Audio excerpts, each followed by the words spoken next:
गणेशाय नमः। यद्ग्रहे पुस्तकं चेत् पूजितं या तिष्ठति तद्गेहे न त्याजेत्रियं रमा चैव सरस्वती। इसके श्रवण से साथ ही संपूर्ण पृथ्वी लोक में वो कीर्तमान हो जाता है।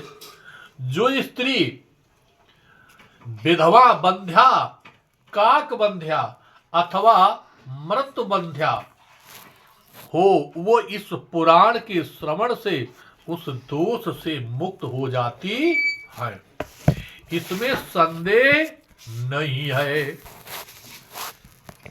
ये पुराण जिस घर में विध पूर्वक पूजित होकर के स्थित रहता है, उस घर को लक्ष्मी तरह सरस्वती कभी नहीं छोड़ती है। और बेताल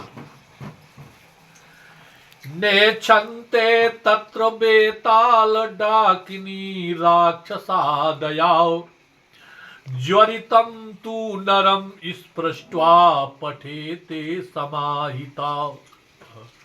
इसमें संदेह नहीं। ये पुराण महाराज जी कहते हैं, इसलिए उस घर को बेताल, डाकनी तथा राक्षस आदि वहां झांकते तक नहीं है।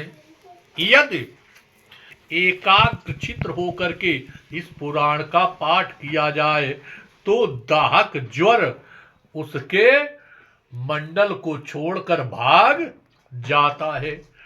मंडलाना सुमानोति ज्वरो दाह समन्विताओ शतावृत्तस्सं पठनात् चरे रोगो विनश्यति। इसलिए मंडल को छोड़ करके भाग जाता है। इसकी 100 अनवृत्त के पाठ से 6 रोग समाप्त हो जाता है। जो मनुष्य प्रत्येक संध्या के अवसर पर दत्त चित्त होकर के संध्या विधि संपन्न करके इस पुराण के एक एक अध्याय का पाठ करता है, वो ज्ञानवान हो जाता है। प्रति संध्या पठेतस्तु बंध्या कृत्वा समाहिता एकैकमस्सं चाद्यनु सा नरो ज्ञान भवेत। नवरात्रे पठे नित्यं शारदीयेति भक्तिता तस्यात् अंबिका तु संतुष्टा ददतीच्छादिकं फलम। उसको पुराण के एक अध्ययन का पाठ वो ज्ञानवान हो जाता है। इससे जगदम्बा उस व्यक्ति पर प्रसन्न होकर के उसकी अभिलाषा से भी अधिक फल प्राप्त करती है, फल प्राप्त करती हैं। और वैष्णवश्चैव सेवश्च रमो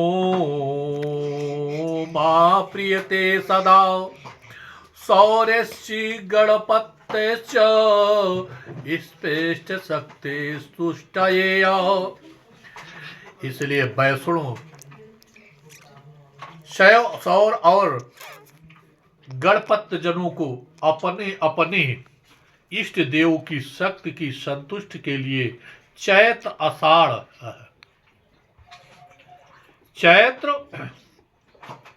आषाढ़ अश्विन और माघ इन मासों के चारों नवरात्रों में इस पुराण का प्रयत्न पूर्वक पाठ करना चाहिए।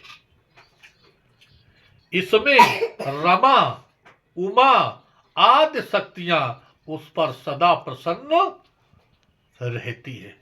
हे मुने,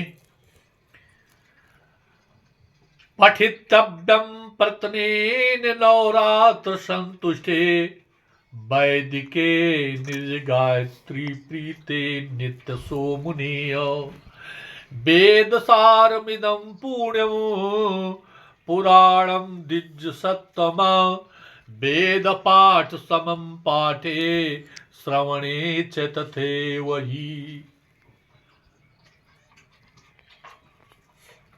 हे मुने, इसी प्रकार वैदिकों को भी अपनी गायत्री की प्रसन्नता के लिए उसका नित्य पाठ करना चाहिए। हे श्रेष्ठ मुनियों, ये पुराण परम पवित्र तथा वेदों का सार स्वरूप है। इसके पढ़ने तथा सुनने से वेद पाठ के समान फल प्राप्त होता है। गोविंद भगवान की जय।